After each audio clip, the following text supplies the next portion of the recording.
Hey, have you heard? Heard what? They just released the iPhone 55. Cool.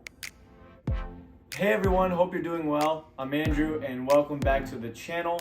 Today I'm going to be going over my experience with the iPhone 13 Pro. Let's get started.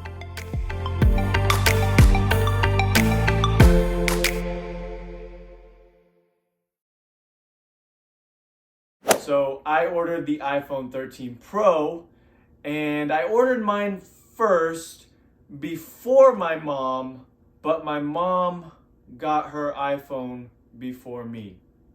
Come on, man. I've had it now for about a week and I love it. I got it in the graphite color and I'm really satisfied with the color I got. I also got the 256 gigabyte model, and that's because ProRes, whenever it comes out, is only offered in the 256 gigabyte model, which is crazy to me because that's the same amount of gigabytes that's in my MacBook.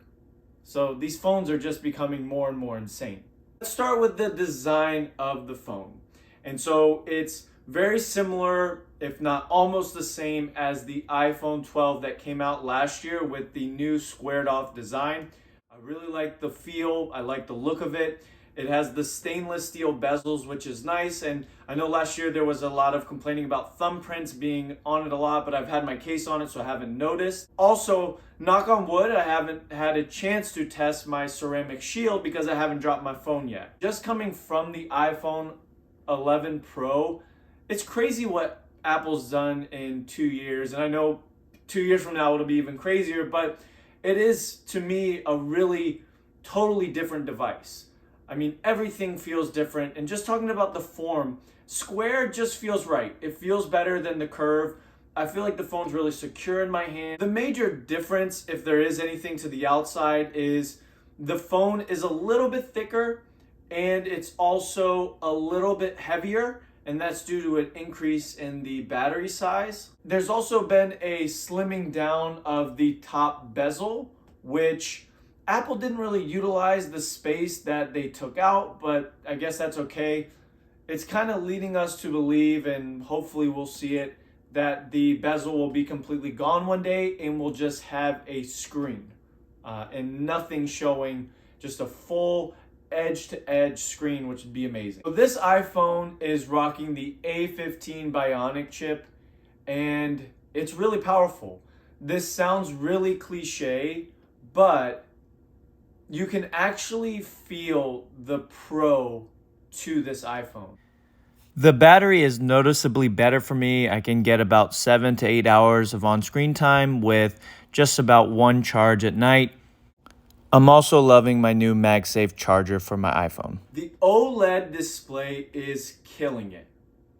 It's clean, it's sharp, it's crisp. Whites are whiter, blacks are blacker, and you can really feel the difference from an older version of the iPhone and even the iPhone 12. This display is amazing. And I haven't really had any issues with it. I've watched soccer games on it, which is good. You want your sports to be really clear. I've used it to watch a movie. I've noticed in YouTube, it doesn't give me a higher image quality. Sometimes it's a little bit slower and it'll give me like 420p instead of 1080 or 4K, which I think is kind of weird. And I think it might just be that YouTube's app needs to accommodate to the iPhone 13 Pro. So go do that, YouTube. Also with this display, being out in the sunlight and just having your phone out in peak brightness, let's say it's middle of the day, the sun's fully out, especially in Florida, it's super bright out, could blind your eyes, you can see your phone. It's a vivid image. It looks clear. You know, when using a previous version of a phone that didn't offer this, you could only see reflection and it was really hard to see the phone. So just that new detail that I didn't know I needed, and now I could never go back to another phone that doesn't have that, it's crazy. So with this display, you get up to 25% more brightness outside and it just looks a lot more vivid. So along with the OLED display, the new iPhone has this feature called Pro Motion, which based off your touch will provide 120 hertz refresh rate to your phone. Now it does toggle between 10 hertz and 120 hertz because you're not going to always want to be in 120 hertz refresh rate, but you can noticeably feel the difference when you use this phone. Like no other iPhone has had this, and it makes it feel like a really good, powerful new upgrade, even if you're on the iPhone 12 or 12 Pro. It didn't have this before. And to me, this is the best part of the update. You can feel it. It's almost like it's 2 to 3, maybe even 4 times faster when scrolling through a page, opening up the internet, removing an app. It's just the way you can move through the phone, it's so much better and quicker. There's no lag whatsoever, and Apple calls it phenomenally fluid. And I would completely agree with that statement. It is phenomenally fluid. The only thing I didn't really test out is iPhone gaming. If you are a gamer and you play on the iPhone, let me know if you've noticed, because of the refresh rate, if it's better. And everyone, go hit that like button. I would really appreciate it. With this phone, you also get 5G, and it's new for me. My previous phone only had offered 4G. So one of the things I did was just to test how fast it is to download music off of Apple Music. And I did like 25 songs and I think like 25 seconds. It was crazy fast, and I was really impressed with that. Also, just like loading up an app or loading up a new web page is way quicker. I do feel though that we are in the early stages of 5G. So you might still sometimes get lag, or it might, go back to 4G LTE in some areas. So it's not entirely perfect yet. And I think the more that they develop 5G, and obviously the more these chips get stronger and the better these phones get, 5G is going to be like instantaneous and even more incredible than it already is. All right, let's talk about the camera. There's a lot to unpack here. So with the iPhone 12 Pro, it had the 3 cameras. Same with the iPhone 11 Pro, there's 3 cameras: the ultra wide, wide, and the telephoto camera. And so let's start with the macro photography and macro video.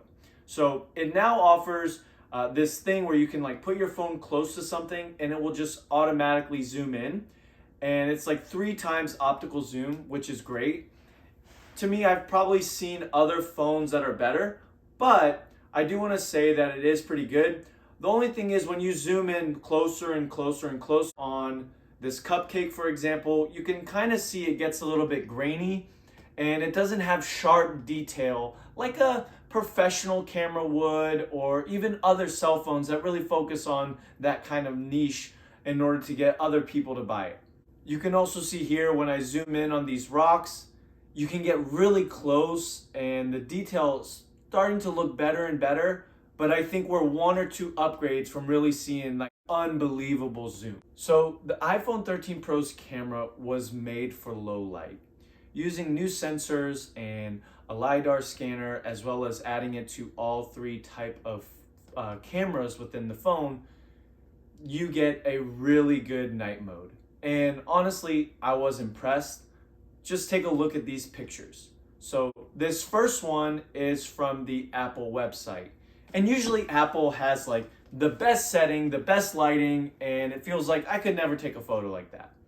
But I went out for a walk just late at night, and these are some of the photos I took. So you can see here, it's just the street at night, and it was pitch black, but it uses these new scanners and new technology in order to bring more light into the photo somehow.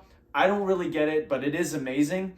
And you get these really beautiful nighttime pictures, and it's crazy. I could even see stars. The camera also has just taking regular photos in the 3 camera ranges, as well as portrait mode.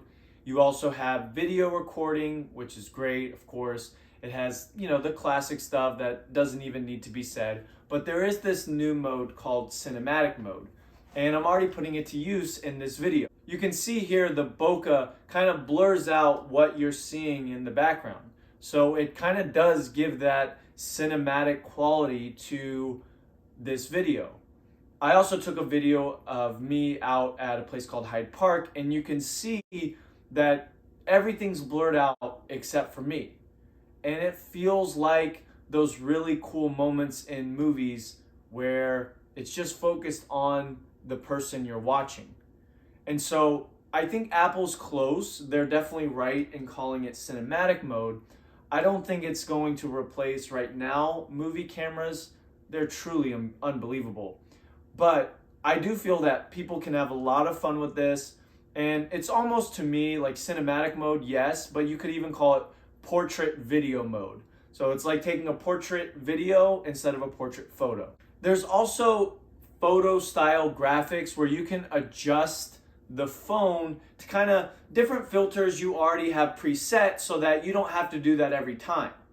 You can adjust your settings in your camera to take the picture that way so that you don't even have to think about it. And I'm not going to use that feature too much, but it is worth calling out. It is a pretty cool feature if you do take a lot of pictures and you kind of have the same kind of style pictures. So I imagine people that, take a lot of photos and put it on Instagram or Facebook, they'll find this really beneficial. They can just preset their photo to the style they like and take the photo. One of the things that was mentioned in Apple's keynote was to be able to record video in ProRes.